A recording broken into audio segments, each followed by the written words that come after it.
Êxodo 33.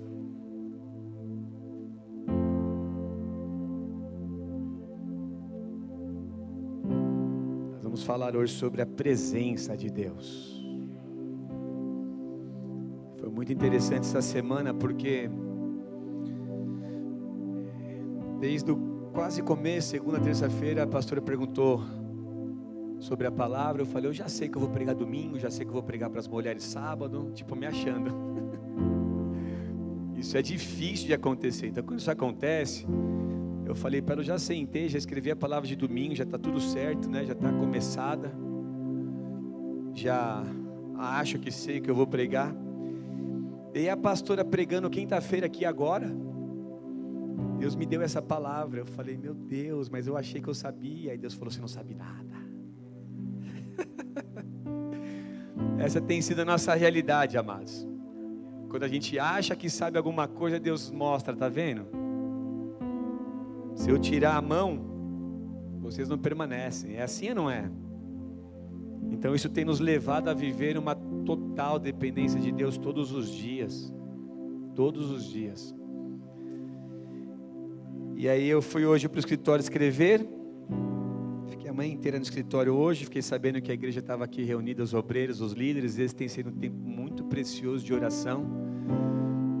Hoje todos aqueles que trabalham na igreja estavam aqui orando em seus ministérios, clamando. E é por isso que nós provamos o céu aberto. É por isso muitas vezes que a palavra flui. É por isso que muitas vezes há um liberar de Deus. É por isso que muitas vezes há tantas conversões, porque existe incenso, amém? A oração dos santos está subindo e Deus tem trabalhado, amém? De maneira a abençoar a igreja, de maneira a abençoar o povo. E aqui a gente vai falar hoje sobre a presença de Deus. Êxodo 33, versículo 14 e 15, eu acho que já é o suficiente. Disse, pois, irá a minha presença contigo para te fazer descansar. Então disse-lhe, se a tua presença não for conosco, não nos faça subir daqui. Só para contextualizar um pouco melhor, essa é uma conversa do líder aqui, Moisés, com Deus. Ele estava na tenda, orando, clamando a Deus. E Deus diz para ele, irá a minha presença contigo para te fazer descansar. Então disse-lhe Moisés, se a tua presença não for conosco, não nos faça subir daqui. Feche os teus olhos mais uma vez, vamos orar.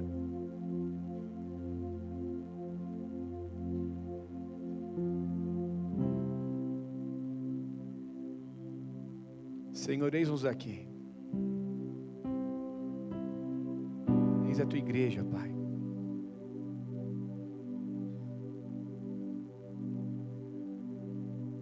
Prepara este lugar.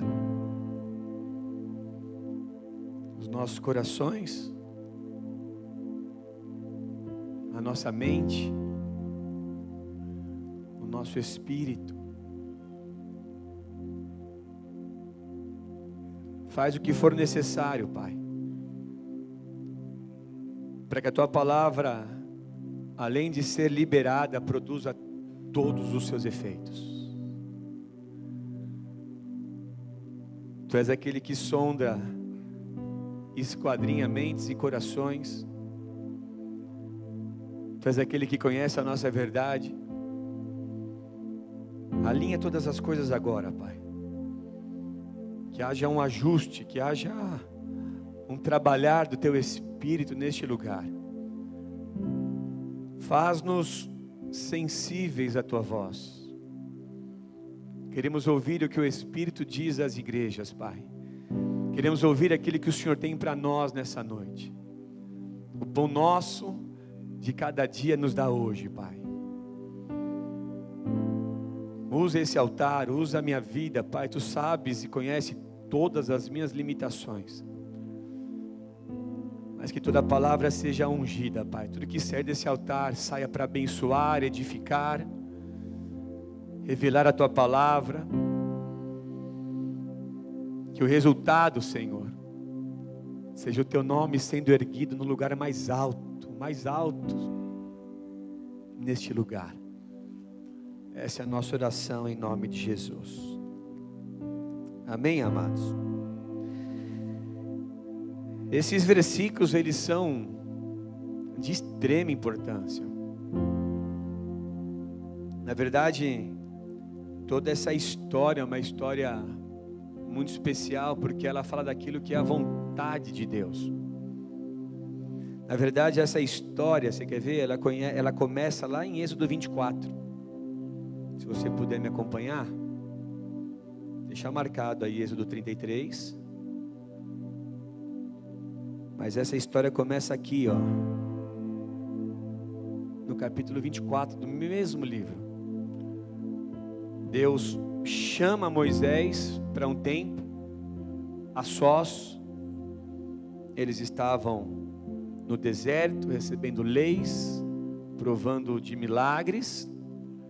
Amém? Até esse momento aqui muita coisa já tinha acontecido. Se você conhece a história, já viram o poder de Deus se manifestando através das pragas no Egito. Eles são libertos do Egito. Eles viram o mar se abrindo, eles viram o maná, as águas saindo da rocha. Eles recebem os 10 mandamentos, eles recebem as leis, os estatutos, os preceitos, ou seja, todo o regulamento do reino de Deus, todas as leis de Deus eles recebem. E agora seria um novo tempo, uma nova fase, uma nova etapa, não mais importante do que as outras, porque todas as etapas foram importantes, mas para mim uma etapa que revela o caráter de Deus, o desejo que Deus tinha de se aproximar do povo, porque até esse momento, Deus falava com Moisés, Moisés era essa boca de Deus, ele transmitia, falava o que era necessário, falava o que Deus mandava, mas agora Deus chama esse homem para um tempo a sós, onde ele entregaria o projeto do tabernáculo, ou seja, ele teria um tempo com Deus ali, onde Deus entregaria todo o desenho, todo o projeto, ou seja, desde os utensílios que seriam construídos para a construção do tabernáculo, como também todo o desenho do tabernáculo. E agora é importante que você entenda qual era ou qual seria o propósito desse tabernáculo.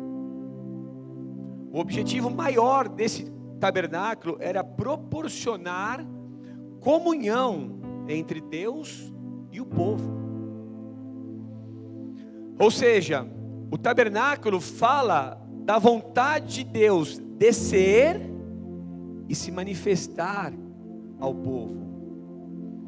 Então o tabernáculo seria construído com o propósito de fazer com que houvesse uma forma, uma maneira de, através do mesmo, Deus descer e o povo provar da glória, do poder e da presença de Deus. Quem está entendendo? Então olha o que Deus fala para Moisés aqui no capítulo 24, 18. Moisés entrou no meio da nuvem, depois que subiu ao monte, e Moisés esteve no monte 40 dias e 40 noites. Então durante esse período, só para você observar aí comigo, no versículo 1 do capítulo seguinte, capítulo 25, diz assim: então falou o Senhor a Moisés dizendo, fala aos filhos de Israel que me tragam uma oferta alçada. Então agora, a partir desse momento, nesse tempo que Deus tem com Moisés, Moisés começa a receber toda a instrução, os preparativos, a necessidade do povo participar agora, trazendo as suas ofertas, para que o projeto de Deus fosse construído, para que assim esse tempo de Deus com o povo pudesse existir. Então o propósito do tabernáculo, ele é muito claro, ele está muito bem definido nas Escrituras. Por quê?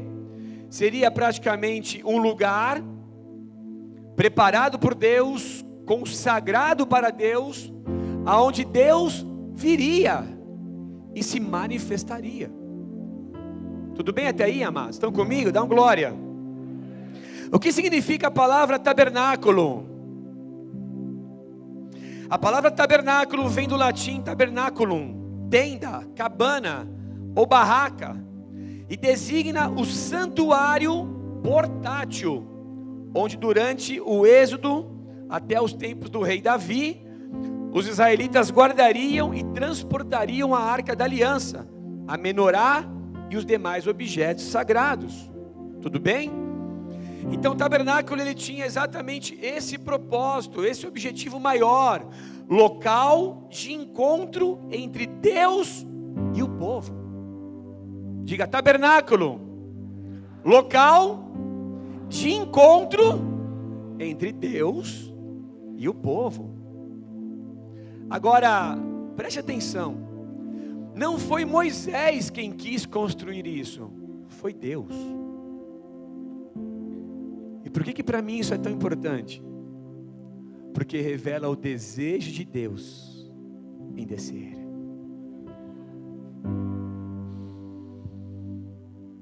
O desejo do Criador, descer e se revelar. Esse era o objetivo. Essa era a razão. Não foi Moisés quem desejou isso, não foi ele quem buscou. Puxa Deus, vamos construir um lugar para o Senhor se manifestar também para o povo, não só para mim. Esse negócio de subir o monte toda hora não está legal. Eu estou me cansando, já estou velho. Não. Deus chama Moisés. Em outras palavras, Deus estava dizendo: olha, nós vamos construir algo, e neste lugar eu vou descer. A minha glória vai se revelar. O meu poder será conhecido no tempo que eu estiver com o povo. Por quê, amados? Porque o poder de Deus já havia sido revelado. A grandeza de Deus, a sobrenaturalidade de Deus já havia sido revelada desde o Egito, através dos sinais, através do mar se abrindo, através da água saindo da rocha, através do pão, através da provisão, de tudo que eles já viveram até aqui. Antes do capítulo 20, por exemplo, você vê ali Deus no monte Sinai, o monte, a Bíblia fala que o monte tremia e fumegava, saía a fumaça do povo, trovões, vozes, um som de buzina. Então o povo já teve até esse momento acesso ao sobrenatural, acesso ao poder.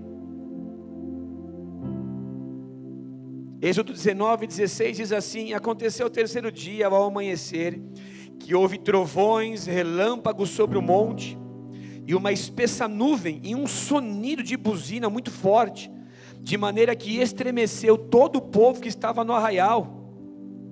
Versículo 18: e todo o monte Sinai fumegava, porque o Senhor descera sobre ele em fogo, e a sua fumaça subia como uma fumaça de um forno, e todo o monte tremia grandemente, e o sonido da buzina ia crescendo em grande maneira.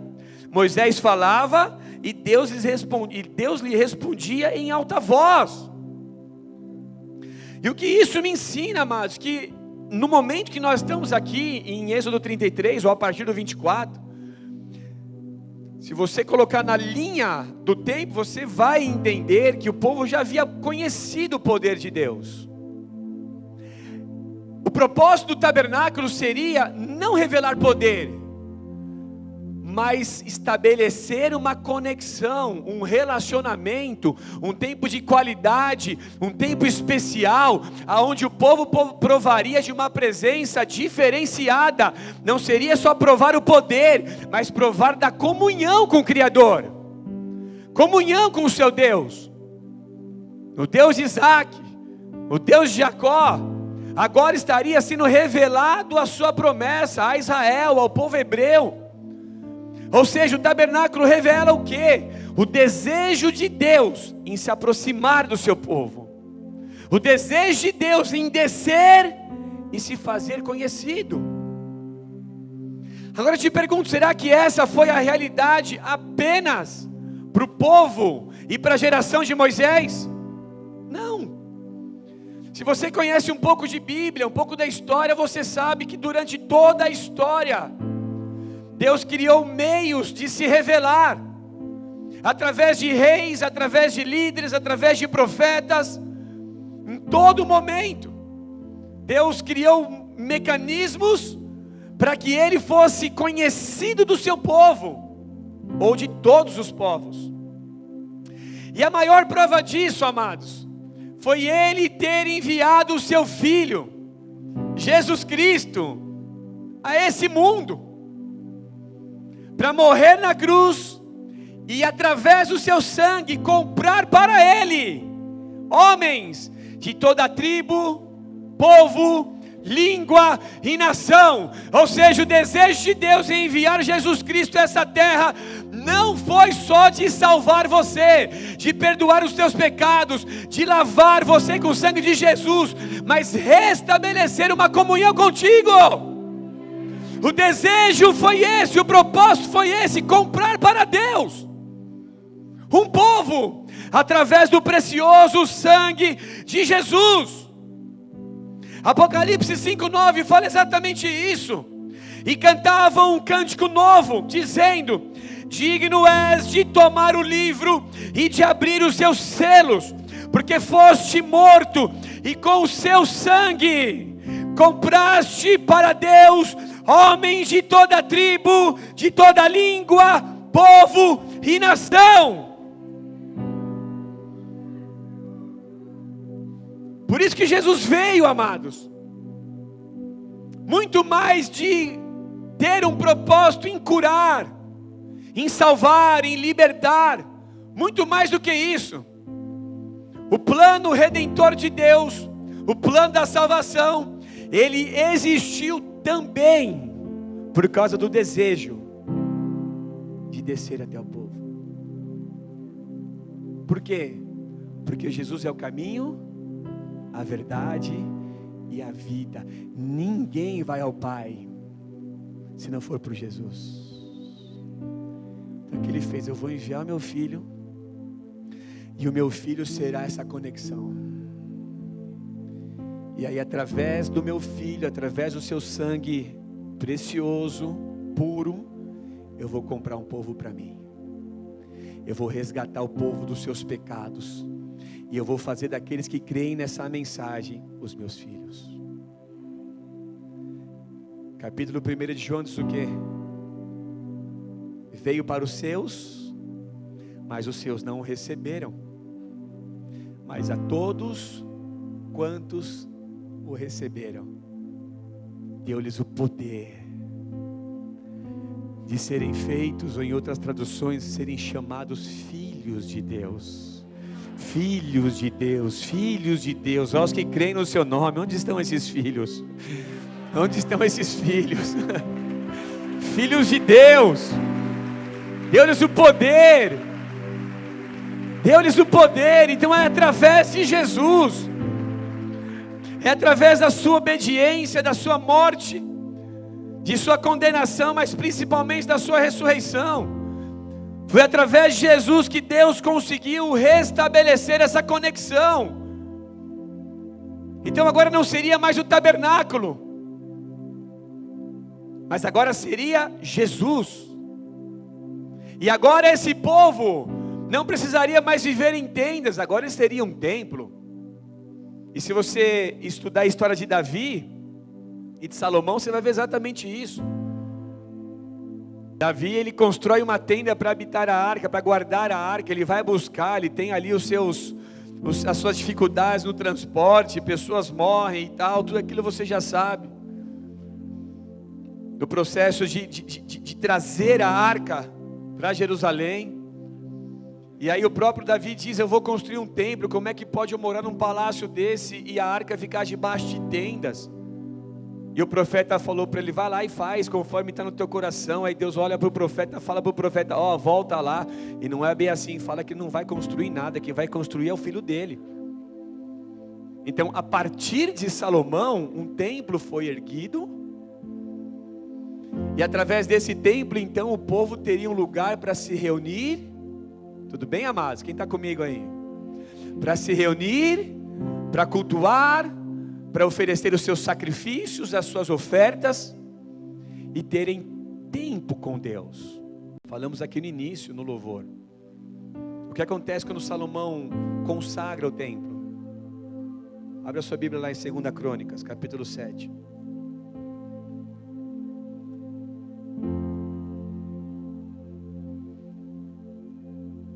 Sabe o que acontece, amados? Deus veio. Deus veio. Tem gente que não está entendendo ainda, mas quando Deus vier de forma poderosa aqui, você não vai ficar de pé hoje. Deus veio.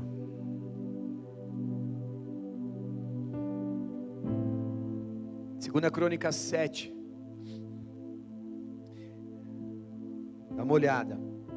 Primeiro templo, então agora construído com o propósito de reunir o povo e chamar a presença de Deus até eles. E acabando Salomão de orar, desceu fogo do céu, consumiu o holocausto e os sacrifícios, e a glória do Senhor encheu a casa. Diga, a glória do Senhor encheu a casa. E os sacerdotes não podiam entrar na casa do Senhor, porque a glória do Senhor tinha enchido a casa do Senhor. E todos os filhos de Israel, vendo descer o fogo e a glória do Senhor sobre a casa, encurvaram-se com o rosto em terra sobre o pavimento, e adoraram, e louvaram o Senhor, porque é bom, porque a sua benignidade dura para sempre. E o rei e todo o povo ofereciam sacrifícios perante o Senhor. Então perceba que na inauguração do templo, na dedicação, na consagração desse lugar, houve oração, houve louvor, houve sacrifícios, entregas. Nós já ministramos sobre isso. Houve excelência, porque o templo foi algo suntuoso e excelente que Deus permitiu que esse rei construísse, Salomão. Houve tudo o que era necessário. Mas se a glória de Deus não viesse, seria só um prédio. Então era necessário que o próprio Deus descesse, respondesse a tudo aquilo que estava sendo oferecido para ele e se revelasse ao povo de maneira poderosa. Ou seja, a adoração ela era necessária. Os sacrifícios também, a oração do líder também era necessário.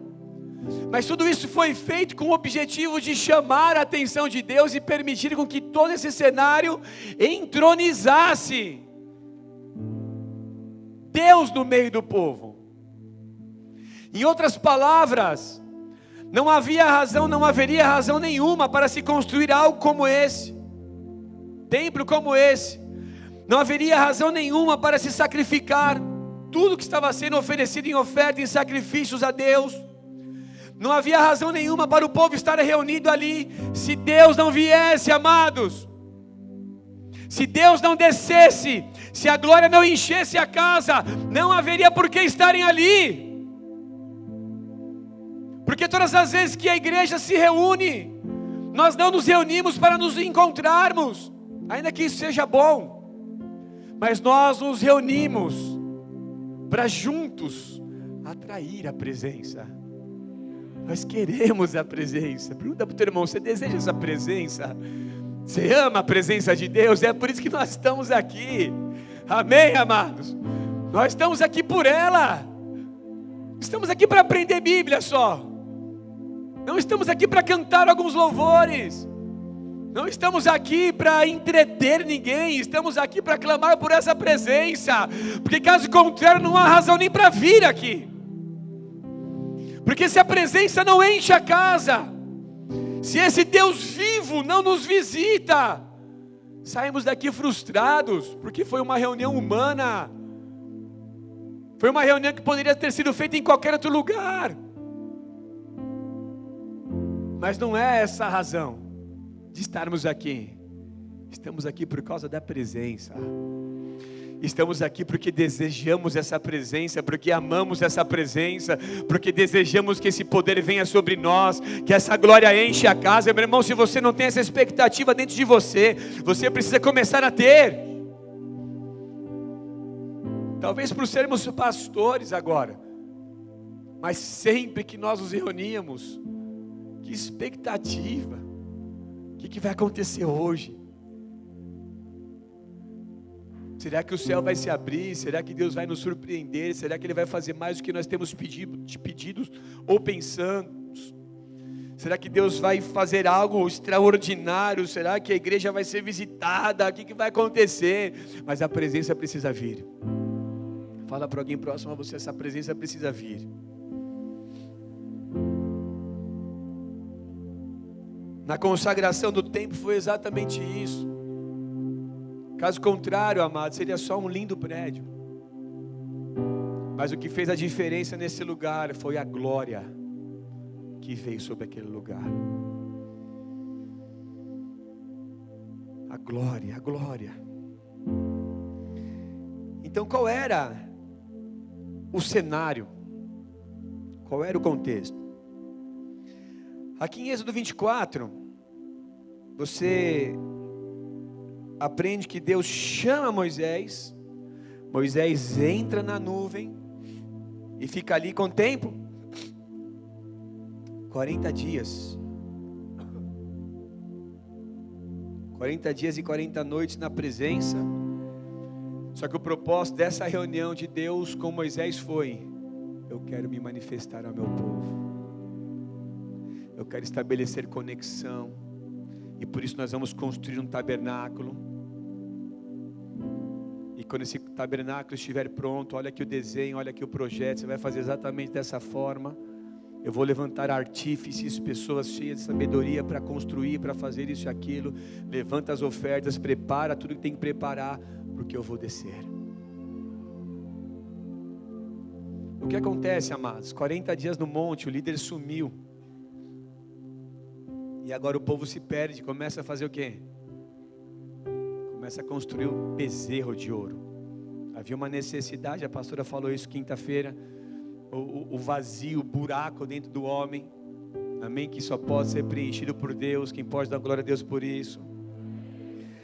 Existia um vazio, existia ainda somado ao vazio toda uma cultura politeísta do Egito.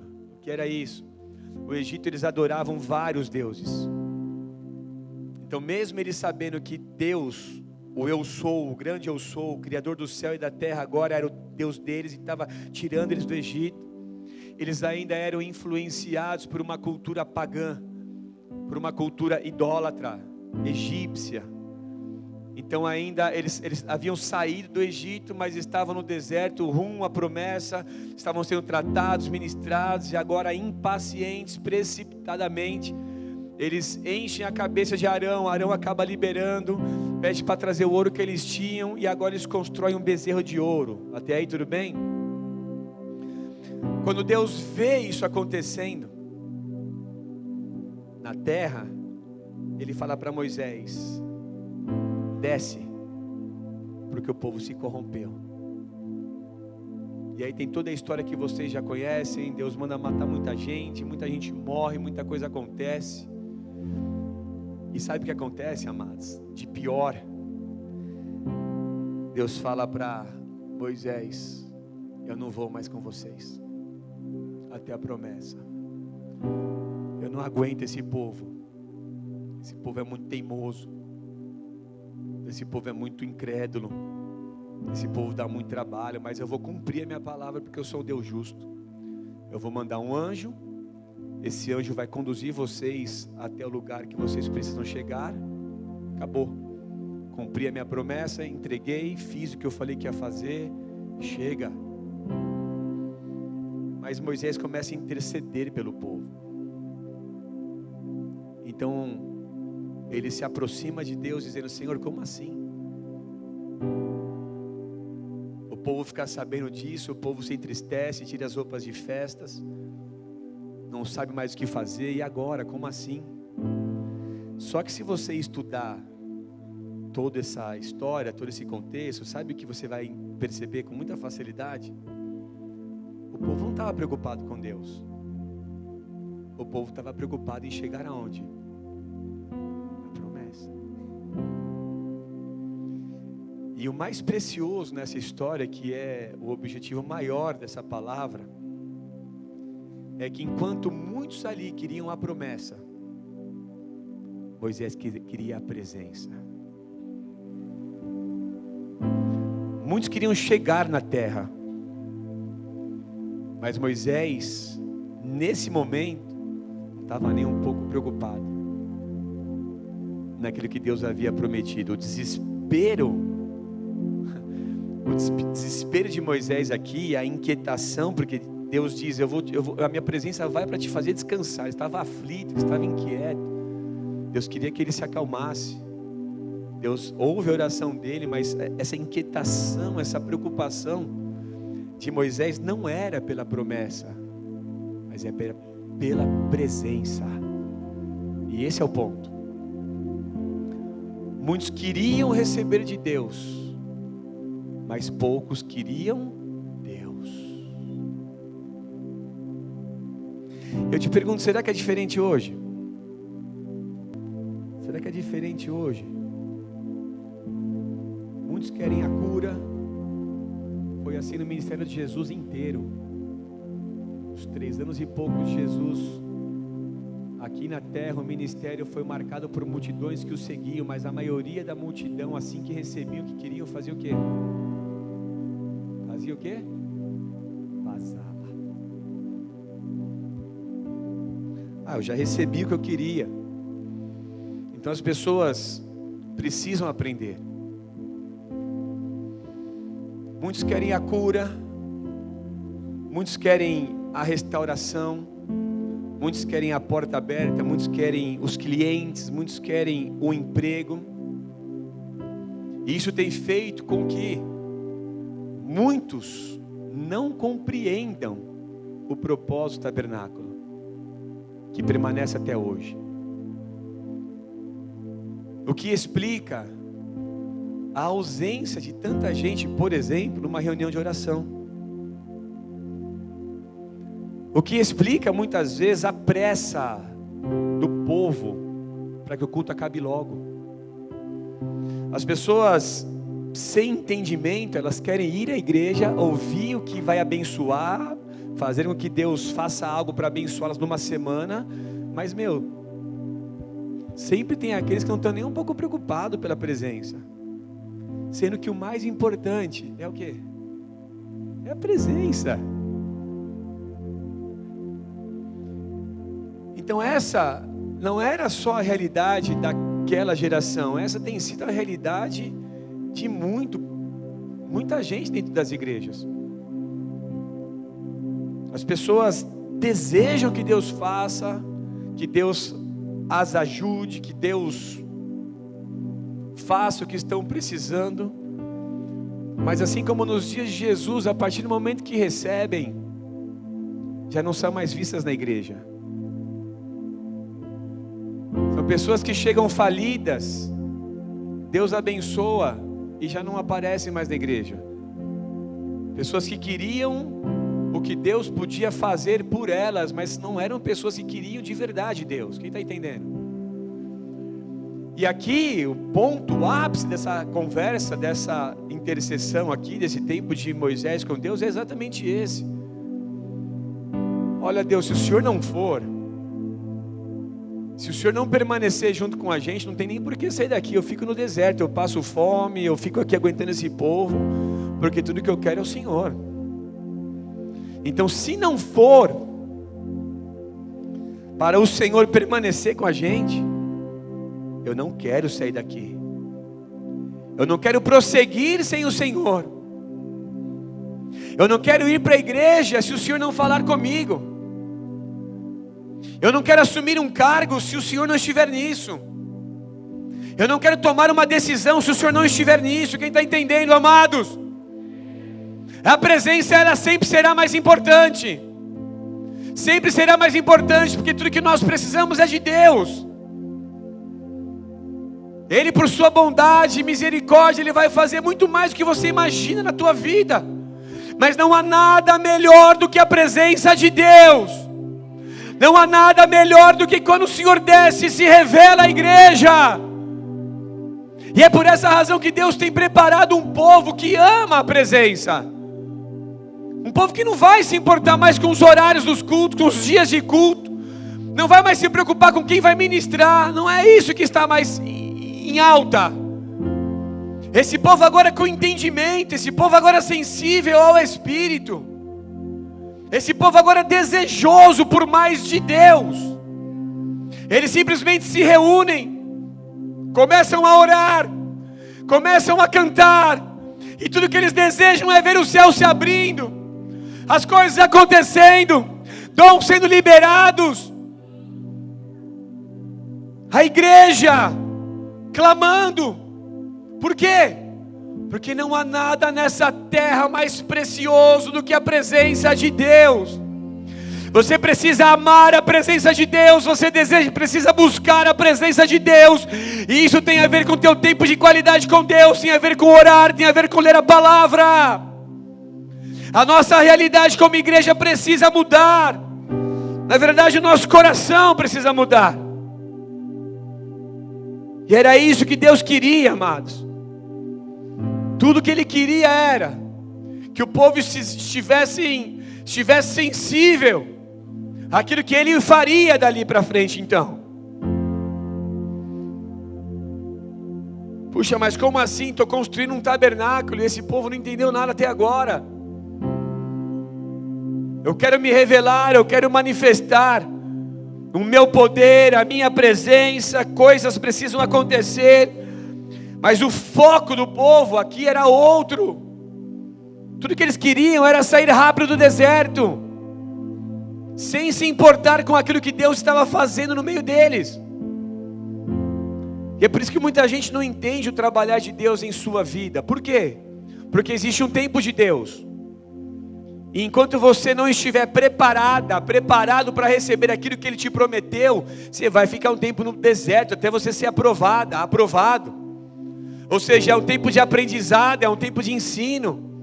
É um tempo onde Deus está te formando, constituindo o teu caráter, tirando muita influência do velho homem. Então existe um tempo, existe um trabalhar de Deus. E esse era o propósito do deserto, preparar o povo para entrar na promessa. Então a palavra sobre a tua vida, ela não mudou, ela permanece. A promessa que Deus te fez, ela continua, Deus não mudou de ideia. Agora, se você não entender o tempo do deserto, o tempo do constituir de Deus, da formação do teu caráter, da mudança dos teus valores, do teu entendimento, se você não entender que o pastor quer tirar os teus carrapichos, o Senhor é o teu pastor, o Senhor é o teu pastor, então Ele vai tirar os carrapichos. A pessoa só quer saber dos pastos verdejantes. Mas e o tempo que Ele vai tirar os carrapichos? Não, deixa os carrapichos aí. Fala para o teu irmão, os carrapichos têm que sair.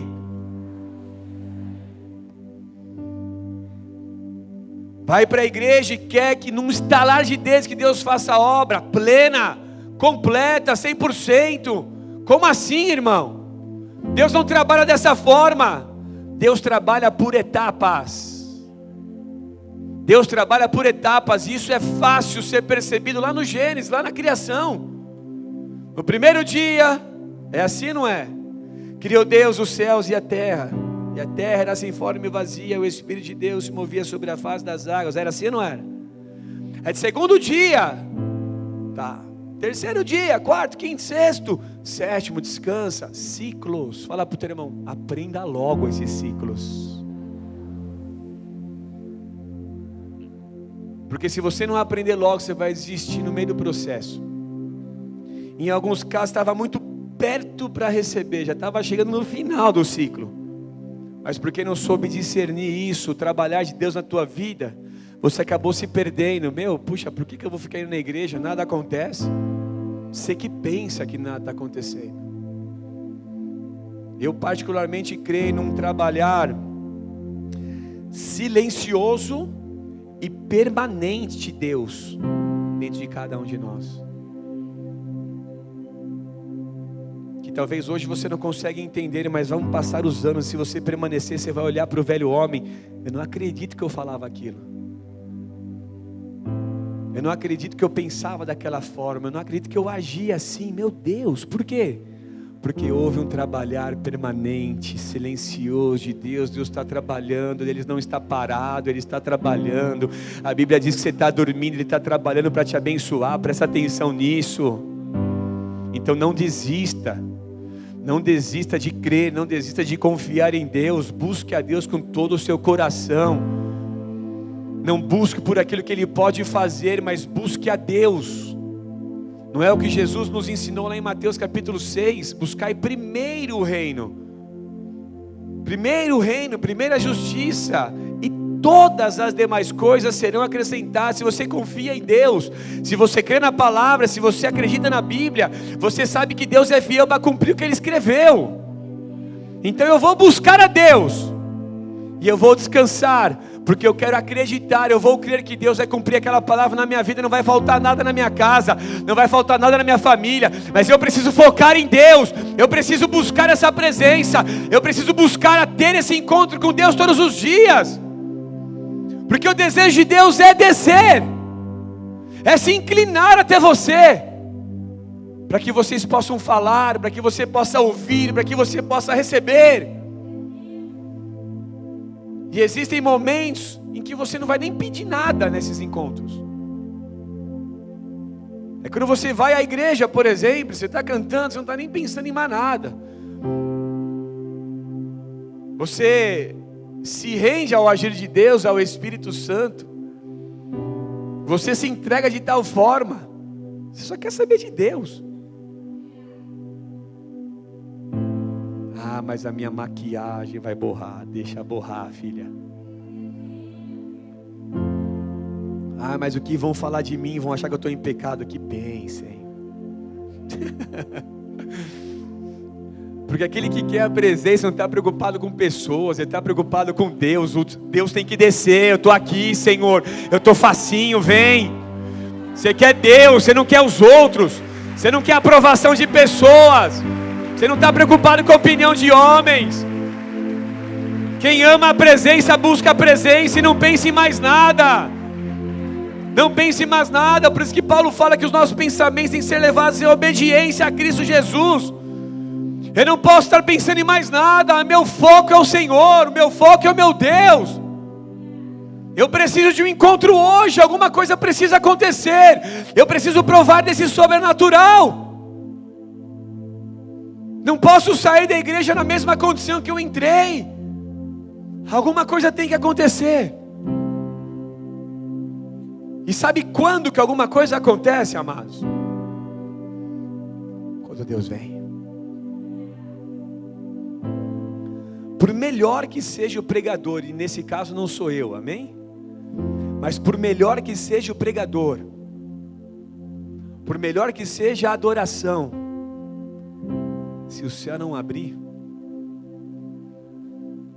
nada acontece. O máximo que você vai provar é de uma emoçãozinha. Mas quando Deus vem, tudo é diferente. E você sabe o que eu estou falando. Pergunta para o teu irmão: você já provou isso? Você já provou de céu na terra? Pergunta para ele, irmão: você já provou de céu na terra? Quando isso acontece, você não nem olha para o relógio, porque você sabe, Deus está aqui. Pode estar tarde, eu posso estar cansado, mas Deus está aqui. Eu amo essa presença. Eu tenho que trabalhar amanhã, mas Deus está aqui. Eu vim para isso. E agora que Deus reagiu, agora que Deus veio, eu vou depressa para ir embora? Como assim? E nisso, as tias e os tios do departamento infantil se descabelam. Porque segurar a criança 4, 5 horas ali não é fácil. Mas porque nós amamos a Deus, deixa Deus usá-las. Os meus filhos ficam lá desde as 4 da tarde. Nós chegamos aqui 4 horas todo domingo. Por quê? Porque eu gosto de estar na casa de Deus. Porque nós ensaiamos, porque nós temos prazer em estar aqui. E isso tem sido estendido para os nossos filhos. Quando nós não temos nada para fazer na igreja ou acerca da igreja, pai, a gente vai ficar em casa hoje? Não, vamos fazer alguma coisa. Por quê? Porque aquele que ama a presença, ama a obra, ama aquilo que está acontecendo, ele se envolve, ele participa, ele serve, ele encontra meios de estar junto, porque ele sabe que naquela reunião Deus vai se manifestar. Então ele não perde uma reunião de oração, ele não perde um culto. Por quê? Porque ele sabe que Deus está ali. Se a igreja é séria, se vê Deus naquela igreja, então Deus vai fazer alguma coisa. É assim ou não é, amados? Então diga, nós precisamos investir mais tempo na busca pela presença. E isso através da oração. E isso através da oração, da leitura da palavra, para que a paixão permaneça acesa dentro de nós. Amém? Se a tua busca é só domingo, o que vai acontecer domingo que vem? Até você pegar no tranco, já acendeu churrasqueira? Tem mulher que já acendeu churrasqueira aqui ou não? Ó. Não vai falar que vocês fazem melhor que os homens, que isso é mentira. Mas quando você acende uma churrasqueira e está me dando fome,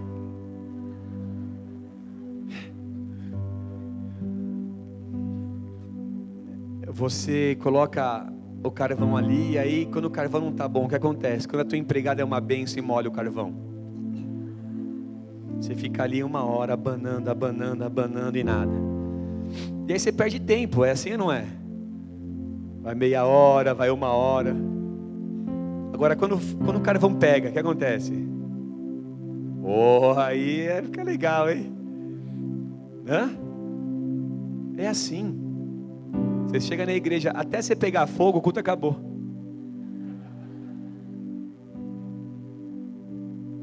Porque a Bíblia diz que o sacerdote tem que manter acesa a chama. Quer ver ou não? Quer que eu te provo? Quer ou não, amado? Levítico 6:12.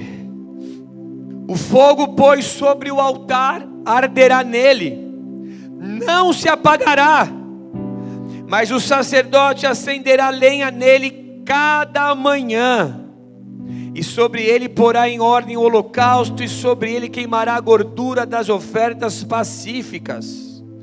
O fogo arderá continuamente sobre o altar, não se apagará. Diga, o fogo deve se manter aceso sobre o altar. Amém, igreja?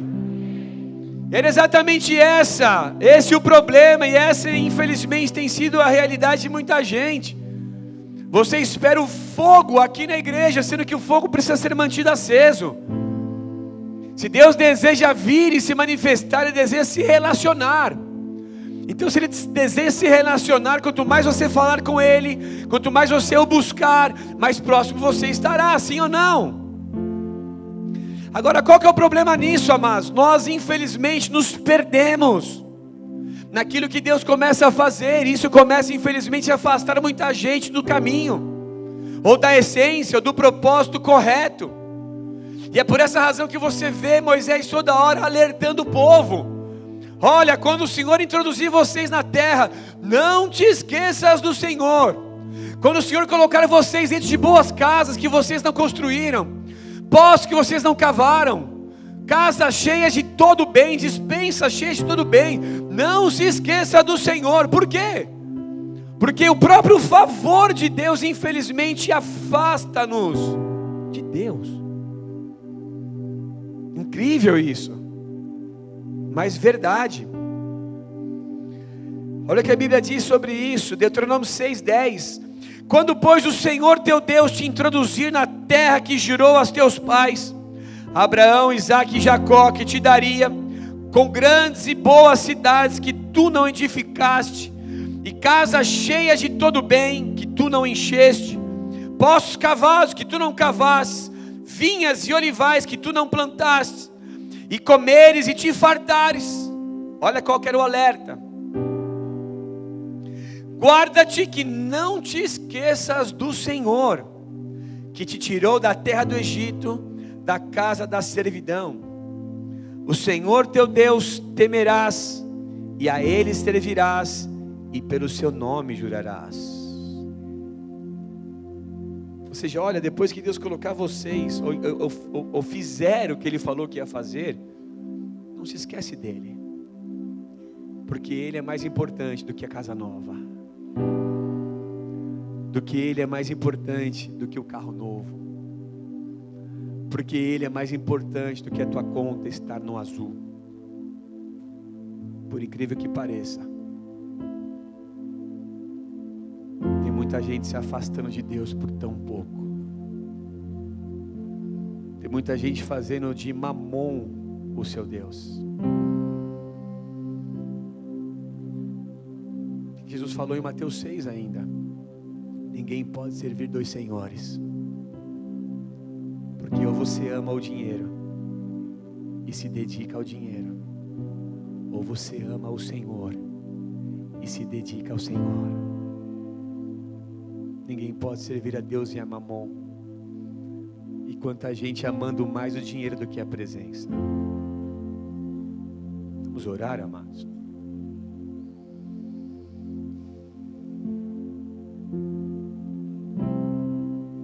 Espírito Santo,